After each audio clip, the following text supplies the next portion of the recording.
gitu ya. Nah, jadi dalam pertemuan sebelumnya di chapter 8 ya, positive accounting theory, yang menjadi landasan ya beberapa riset-riset akuntansi gitu ya. Jadi kebanyakan dari riset-riset akuntansi tersebut gitu ya, itu berlandaskan pada prinsip-prinsip yang digunakan di dalam positive accounting theory. Nah, pada pertemuan kali ini kita akan melihat ya bagaimana pengambilan keputusan ya atas laporan keuangan yang tidak diatur gitu ya secara apa ya secara sistem gitu ya atau juga secara teori gitu ya akan tetapi dipraktikkan dalam pengambilan keputusan gitu ya. Jadi di sini berkaitan dengan berorientasi pada penggunaan dari teori-teori yang ada gitu ya. Nah, jadi dalam hal ini menunjukkan ya bagaimana persepsi pemangku kepentingan ya yang menginginkan bahwasanya kebijakan pengungkapan atas laporan keuangan dalam organisasi itu memang sangat diperlukan. Jadi makin banyak pengungkapan dilakukan, maka semakin besar ya pembentukan persepsi ya oleh para pemangku kepentingan ya. Kemudian juga bagaimana legitimasi teori dan juga stakeholder teori. Nah, ini yang sering digunakan ya, baik itu di dalam tesis-tesis S2 gitu kan, legitimasi teori dan stakeholder teori itu banyak diterapkan terkait dengan masalah pengungkapan. Nah, jadi kalau menyusun tesis gitu ya, yang berkaitan dengan masalah financial disclosure atau financial quality gitu ya, maka nggak lepas dari yang namanya teori legitimasi ya kan, dan juga teori stakeholder. Nah itu ya. Teori legitimasi pada organisasi dan juga tingkat pengungkapan ya terhadap atas laporan keuangan dapat menggunakan beberapa strategi ya atas penerapan dari teori legitimasi ini. Jadi dalam hal ini adalah menunjukkan ya information demand gitu ya. Ya permintaan atas informasi itu sangat diperlukan. Oleh siapa pemintanya? Ya, yang memintanya itu adalah para stakeholder tadi gitu ya. Stakeholder itu bisa beberapa kelompok-kelompok ya, beberapa grup. Ada yang stakeholder pemerintah, ya kan? Ada yang stakeholder pendanaan, ada yang stakeholder pemberi pinjaman, gitu kan? Ada stakeholdernya serikat pekerja, gitu kan? Ada stakeholdernya masyarakat. Nah, ini menginginkan semuanya atas informasi yang harusnya disajikan oleh perusahaan. Nah, sebagai landasan kebijakan pengungkapan, ya. Jadi dalam sudut pandang ini kesuksesan organisasi itu dapat dilakukan ya apabila adanya keseimbangan atas memanage informasi tadi gitu ya, yang dalam hal ini dapat memenuhi keinginan beberapa kelompok-kelompok stakeholder tadi gitu ya. Nah, disinilah diperlukannya yang namanya teori yang berorientasi sistem gitu ya, atau legitimasi atau juga stakeholder teori. Ini sebuah teori yang berlandaskan pada sistem ya, berfokus pada peranan dari informasi yang diungkapkan pada laporan keuangan itu berhubungan gitu ya, berhubungan di dalam organisasi, kemudian juga berhubungan di level individu, juga berhubungan di level negara ya. Jadi entitas itu dianggap berpengaruh ya, dan juga pengaruhnya itu ke operasi ya di sekitarnya. Nah, jadi yang namanya political theory. Nah, ini juga boleh saja ya digunakan nantinya di dalam tesis gitu ya, menggunakan political theory. Jadi yang namanya political theory itulah menelurkan yang namanya legitimasi teori dan juga stakeholder teori. Kenapa demikian? Ya karena political economy ya, political economy teori itu adalah bersifat sosial ya, bersifat sosial cakupannya, bersifat politik juga ya, dan juga bersifat ekonomi ya, dalam kondisi ekonomi yang terkait dengan kehidupan manusia dan keberadaannya gitu ya. Jadi isu-isu ekonomi tidak hanya bisa diidentifikasi secara politis, sosial, dan juga secara institusi gitu ya. Nah, dalam hal ini adalah dalam kerangka apa gitu ya, dalam kerangka ekonomi juga harus diteliti ya. Jadi bukan hanya aspek politik, aspek sosial, atau juga aspek institusi, tetapi juga aspek ekonomi gitu ya. Nah, maka terjadilah gabungan antara political ekonomi ya. Jadi ilmu ekonomi itu selalu berhubungan dengan politik, ya kan? Maka nggak bisa kebijakan ekonomi itu hanya kebijakan yang berlandaskan pada demand and supply, tetapi juga harus ada legislasi, ya kan? Harus ada pengesahan, ya, harus ada unsur politis, ya. Ya maka sah-sah aja, gitu kan? Kebijakan ekonomi itu landasannya landasan politis. Naiknya harga BBM misalnya, gitu kan? Itu tidak hanya berlandaskan pada apa ya, tidak hanya berlandaskan pada keseimbangan APBN, ya, tetapi juga ada aspek politisnya. Ya, aspek politisnya apa gitu kan? Ya, aspek politisnya ya bahwasanya naiknya harga BBM itu ditentukan oleh ya kesepakatan partai politik, ya. Ada yang setuju, ada yang tidak setuju. Lantas ada polling. Ya, yang setuju 70%, yang tidak setuju 30%. Ya, karena APBN begitu beratnya gitu kan. Maka kebijakan ekonomi itu harus ada campur tangan kebijakan politik, ya. Maka dikenallah yang namanya teori political ekonomi. Nah, kira-kira demikian. Dan perusahaan melaporkan tidak bisa juga secara netral dan juga tidak ada unsur biasnya, ya. Tetapi juga dalam hal ini produk yang dipertukarkan antara satu perusahaan dengan perusahaan lainnya.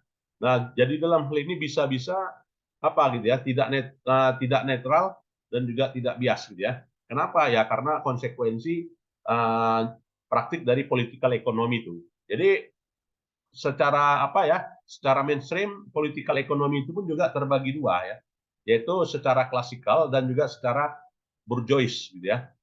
Nah, secara klasikal di sini berhubungan dengan yang namanya teori Karl Marx.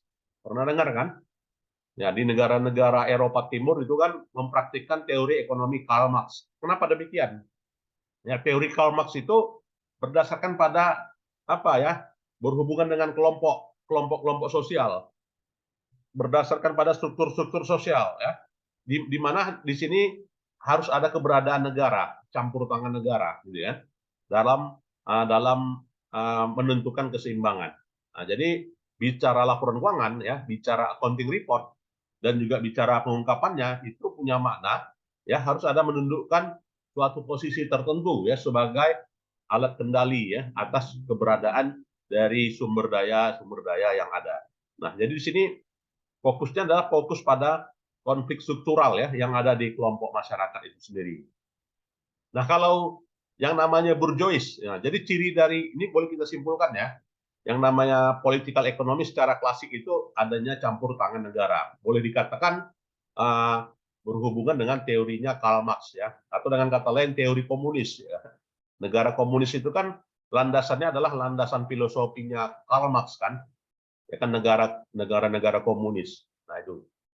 Nah kalau negara bourgeois, ya jadi di sini negara-negara artinya yang menerapkan bourgeois political economy theory itu tidak hanya secara eksplisit yang menggambarkan keberadaan konflik dan kelas-kelas kelompok-kelompok kelas ya, tetapi adalah interaksi ya, interaksi yang ada dari seluruh dunia ya, yang sifatnya pluralis. Jadi nggak boleh dianggap rata. Karena tadi ya, yang namanya klasikal gitu kan, klasikal political economy theory itu dianggap sama rata sama rasa gitu kan, itu kan ciri negara komunis ya, ya sama rasa sama rata. Nah sedangkan bourgeois politikal tidak itu ya, ya terkait dengan ya itu tadi kelompok-kelompok grup ini ada kepentingan sendiri dan juga sifatnya plural. Nah itu ya, untuk legitimasi teori dan juga stakeholder teori, nah ini boleh juga diturunkan dari hal itu. Nah jadi legitimasi teori dan stakeholder teori dua kaki gitu ya, kakinya satu lagi di klasikal, satu lagi di bourgeois. Nah itu tidak ada pertanyaan yang terkait dengan beberapa kelompok-kelompok struktur ekonomi ya, kelas-kelas ekonomi, kelompok-kelompok grup yang ada di kelompok masyarakat itu sendiri gitu ya.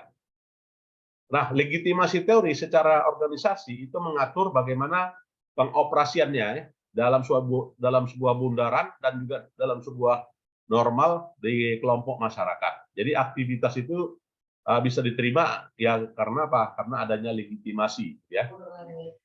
Bicara boundaries ya, apanya batas-batasnya dan juga norma-normalnya tidak statis. Ya tidak statis ya karena apa? Ya karena sifatnya dalam organisasi itu bisa aja gitu kan ada apa ya yang sifatnya responsif. Ya kalau ada berubah ya maka kita ikut perubahan gitu kan. Nah, kalau misalnya tidak mengikut perubahan maka kita dianggap statis gitu ya. Tapi kalau ikut perubahan dikatakan dengan not static gitu ya. Jadi mempercayai ya bahwasanya adanya sosial kontrak ya. Ya, ciri-ciri legitimasi itu adanya sosial kontrak. Nah, itu. Sambilan di absen ya. Ya di print screen boleh sambilan presentasi ya. Dan oke.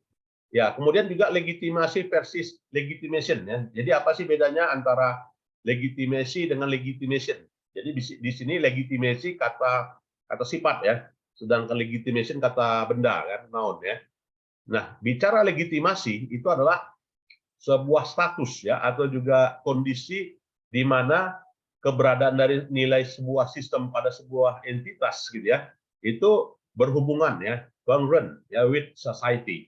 Jadi kondisinya berhubungan dengan kondisi masyarakat. Itu namanya legitimasi gitu ya. Sedangkan legitimation itu adalah prosesnya. Jadi sebuah proses yang berhubungan dengan keberadaan legitimasi itu dalam organisasi gitu ya. Jadi legitimation itu adalah sebuah prosesnya, sedangkan legitimasi itu adalah outputnya. Nah, itu dengan bahasa lainnya ya. Beda ya antara legitimasi dengan legitimation. Apalagi kalau yang mau meneliti tentang CSR, gitu kan, Corporate Social Responsibility, udah pasti teorinya adalah legitimasi, gitu kan. Teorinya adalah Social Political Economy, gitu ya, atau juga teorinya apa tadi ya, ini ya, legitimasi dan juga teorinya apa tadi, ini ya, stakeholder ya, stakeholder teori, lupa saya. Ya, kemudian juga kontrak sosial terjadi karena apa? Ya karena ada implikasi, gitu ya. Jadi implikasi di mana pengharapan dari kelompok komunitas, kelompok masyarakat berkaitan dengan organisasi itu harus dilandasi pada filosofi operasinya, ya. Jadi secara tradisional ukuran kinerja optimal itu adalah profit kan gitu ya. Jadi itu memang udah lazim lah ya, tujuan perusahaan kan profit gitu ya. Nah, kalau tujuan publik dalam hal ini itu yang ada di dalam organisasi ya bukan hanya laba aja ya, tetapi juga harus memuaskan ya manusia gitu kan, human. Kemudian juga harus sesuai dengan tidak melanggar lingkungan gitu ya, tidak merusak lingkungan atau juga harus kriteria environment dan juga harus menyesuaikan dengan isu-isu sosial. Jadi nggak selamanya harus ada laba-laba-laba gitu ya, tapi adalah harus ada social contract. Nah, jadi social contract itu berhubungan dengan human, dengan environment, dan juga hubungan dengan social issue. Nah, itu. Maka terjadilah social contract pada perusahaan.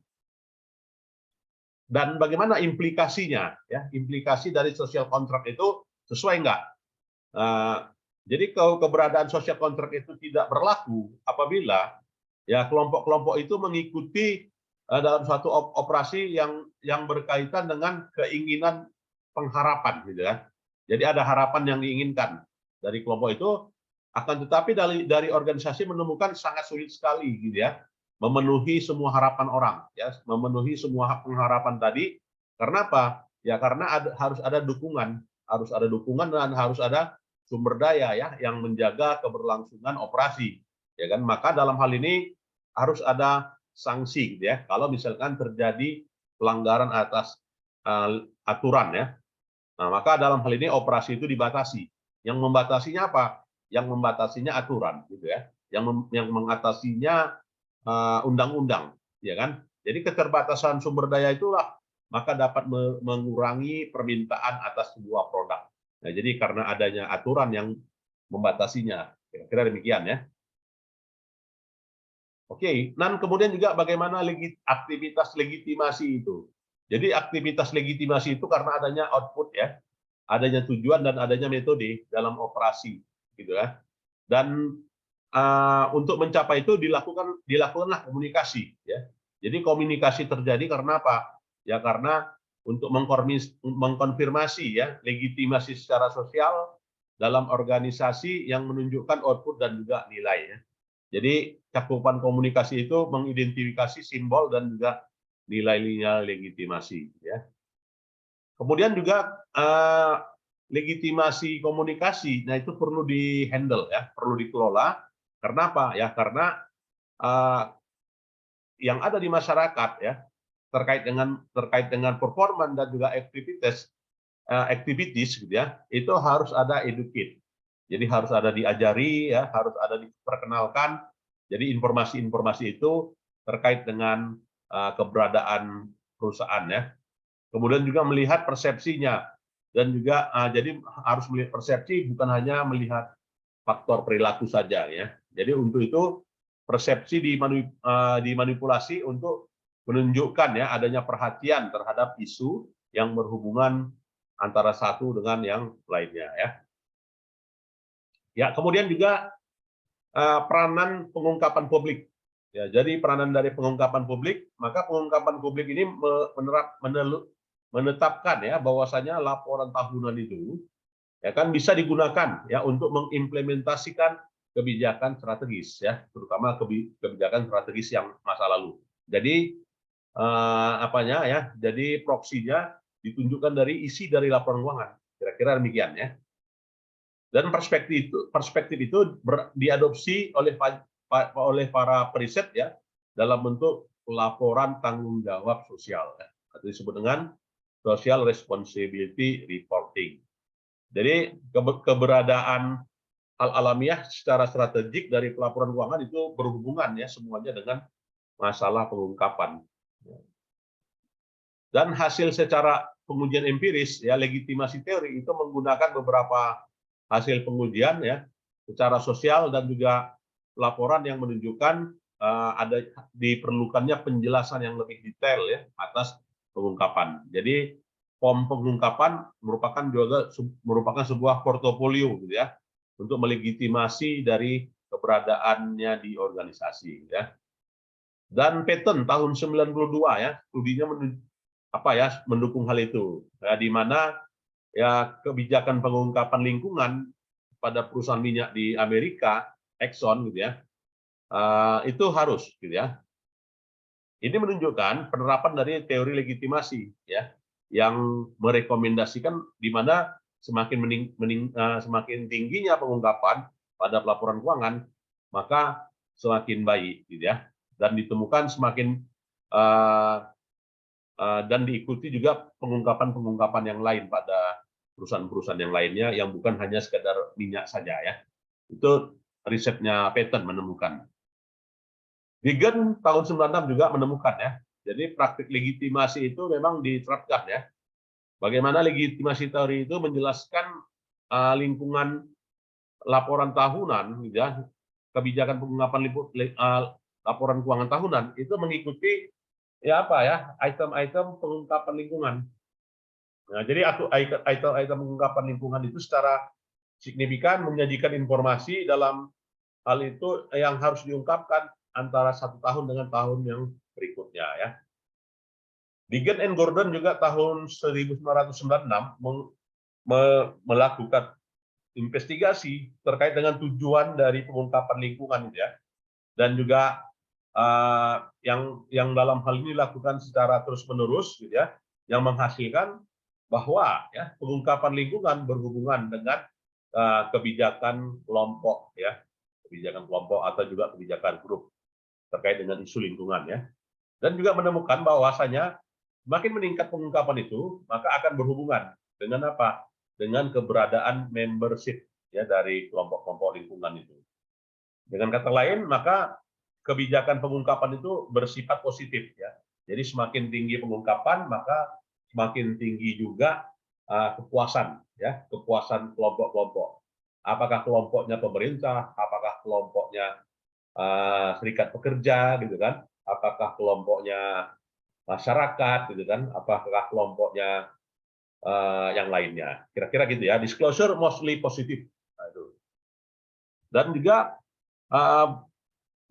menunjukkan adanya hubungan positif antara sensitivitas lingkungan ya dari tiap industri dengan pengungkapan ya. Jadi semakin apa ya environment di lingkungan pabrik semen dengan environment di lingkungan pabrik minyak gitu kan, itu sama-sama ya, sama-sama diperlukan pengungkapan isu lingkungan atau kebijakan-kebijakannya. Kira-kira itu yang dihasilkan oleh risetnya Deegan and Garden gitu ya.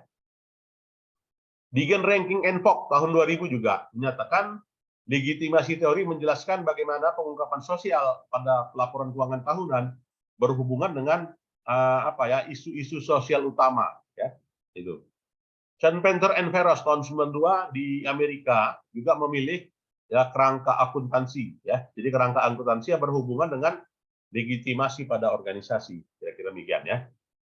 Kemudian juga bagaimana manajemen ya membedakan pengharapan masyarakat. Nah, jadi legitimasi teori bertujuan ya melihat hubungan antara ya pengungkapan sosial perusahaan dengan keinginan masyarakat.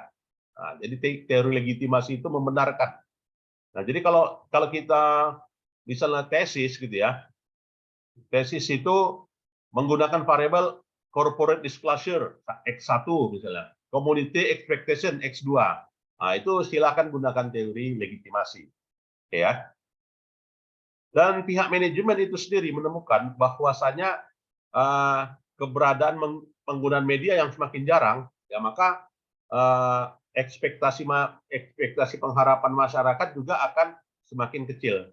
Jadi sering-seringlah menggunakan beberapa media, apakah media massa atau media cetak, gitu kan? Maka semakin banyak itu, maka terpuaskanlah harapan masyarakat, ya, ekspektasi masyarakat. Itu risetnya Donovan ya tahun 99. Nah, legitimasi teori itulah kalau dibandingkan dengan positive accounting theory, jadi positive accounting theory itu ya berupa legitimasi teori has been compared ya the political cost ya of positive accounting theory PAT ya. Jadi legitimasi teori itu sejalan ya dengan kontrak sosial.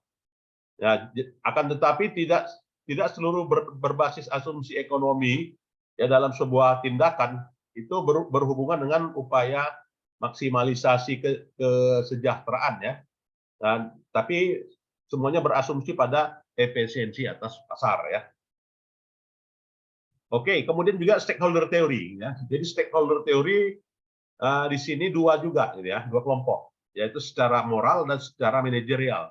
Atau moral disebut dengan ethical moral, kemudian juga manajerial disebut dengan positive manajerial. Jadi hubungannya antara legitimasi dengan juga stakeholder teori ini itu harus ada apa ya pemisahan ya dua teori ya, tetapi tidak ada apa ya tumpang tindih gitu ya. Terjadi tumpang tindih terkait dengan kalau dihubungkan dengan isu-isu ekonomi gitu ya, atau apalagi isunya politik pasti bias kan gitu ya. Political economy itu kan sangat luas gitu kan. Jadi political economy teori kalau misalkan stakeholder dan juga legitimasi hampir nggak ada beda ya. Makanya dikatakan tadi political economy teori itulah wujudnya berupa stakeholder teori dan legitimasi teori. Nah, itu. Ya, mungkin ada yang mau berdiskusi, silakan. Dibuka kesempatan.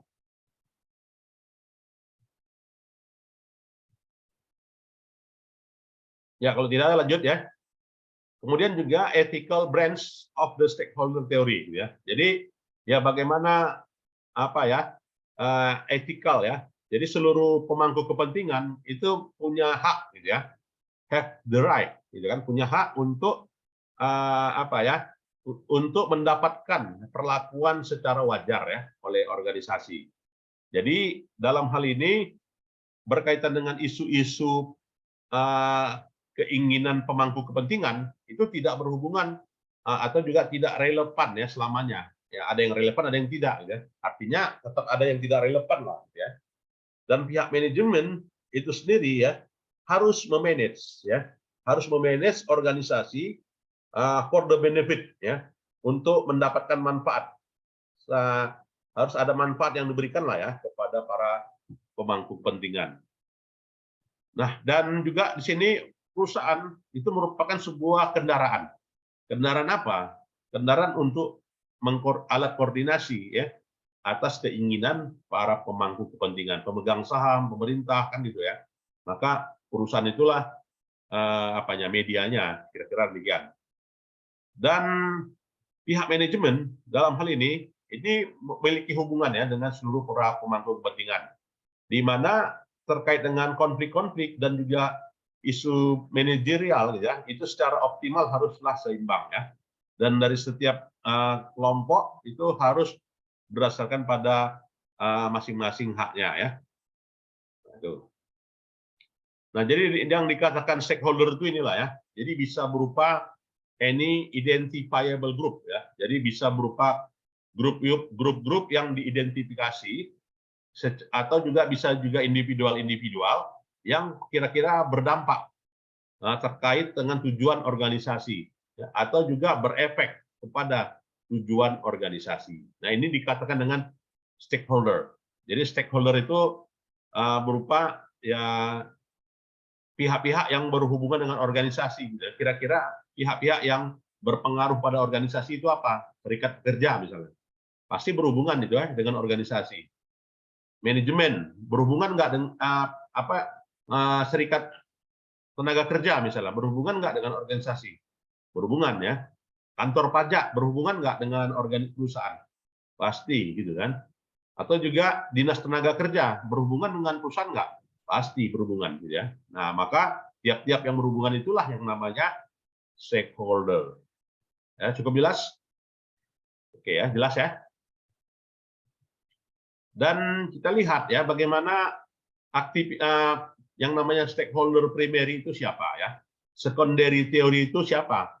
Secondary stakeholder itu siapa? Nah, kalau dia bicara primary stakeholder, itulah pihak yang yang dalam hal ini one without ya was continuing participation ya, tidak berhubungan langsung ya, berpartisipasi secara langsung atas keberlangsungan perusahaan. Itulah namanya primary stakeholder. Sedangkan secondary stakeholder di sini kira-kira yang punya dampaknya langsung, yang berakibat ya kepada perusahaan. Jadi di sini dia tidak ada transaksi dalam perusahaan dan juga tidak bersifat survival. Nah, itu dikatakan dengan secondary. Oke ya. Kemudian juga terkait dengan hak untuk mendapatkan informasi yang dapat dipertanggungjawabkan ya. Nah, jadi di sini kewajiban ya untuk mendapatkan pengakuan ya. Nah, pengakuan atas tindakan yang berhubungan dengan yang dipertanggungjawabkan. Nah, masalah akuntabilitas itu mencakup dua ya, yang terkait dengan tindakan dan juga yang berkaitan dengan penyediaan sebelum melakukan tindakan ya. Dan pelaporan itu diasumsikan pada tanggung jawab dibanding dengan pemicunya adalah keinginan ya. Oke ya. Ya, kemudian kita lihat di sini peranan dari informasi ya. Jadi peranan dari informasi, apakah dia informasi keuangan ya atau juga informasi non keuangan ya. Ini merupakan elemen yang penting ya. Elemen yang penting yang harus ada ya dan digunakan untuk mendukung ya dan juga dapat membatasi ya kegiatan di luar operasional resmi ya. Robert tahun 92 ya, New Wersem tahun 98, nah itu menemukan hal itu. Nah, jadi dengan demikian ya, baik itu ethical view ya versus managerial view di sini ya dipisahkan ya terkait dengan dari sudut pandang perspektifnya, gitu kan? Nah, jadi dengan kata lain, stakeholder teori itu banyak perspektif, gitu ya, banyak dia perspektifnya dan dapat mengkonstruksi ya. Mengkonstruksi keinginan manajemen ya secara keinginan secara etis yang difokuskan kepada keberlangsungan organisasi. Dan manajemen itu mengargumenkan bahwasanya baik itu etikal atau juga performan itu merupakan dua hal ya pemicunya. Jadi diinginkan adalah pemahaman atas kelengkapan ya, peranan dari normatif dan juga deskriptif di sini, gitu ya. Ya, mungkin ada yang mau kita diskusikan, silakan. Ada? Baik, kalau tidak ada, nanti saya share ya videonya. Dan itulah kesimpulannya ya. Jadi dengan kata lain, legitimasi teori dan juga dengan stakeholder teori itu sebagai landasan ya. Nah, di mana merupakan bagian dari political economy teori gitu ya. Sebagai landasan terkait dengan bicara kualitas laporan keuangan ya, atau juga kualitas pengungkapan. Nah, jadi kalau kita mau meneliti kualitas laporan keuangan, ya atau juga kualitas pengungkapan laporan keuangan, ya, atau juga pertanggungjawaban sosial, ya maka teorinya bisa kita ambil ya, legitimasi teori atau juga stakeholder teori atau juga political economy teori. Jadi grand teorinya adalah political economy teori ya. Nah, itu kira-kira ya. Nah, jadi nggak selamanya ya kita gunakan itu ya, agency teori melulu ya. Nah, jadi boleh juga political economy teori. Nah, itulah dari pertemuan kita di sore hari ini ya. Kira-kira ada yang mau kita diskusikan, silakan. Baik, kalau tidak ada, saya kira itu saja perkuliahan kita di sore hari ini dan kita lanjutkan minggu depan ya. Jangan lupa diulang kembali pada videonya dan di-subscribe ya, agar kita tidak kehilangan materi. Baik, selamat sore. Salam sehat selalu ya. Assalamualaikum warahmatullahi wabarakatuh. Waalaikumsalam. Terima kasih, Pak.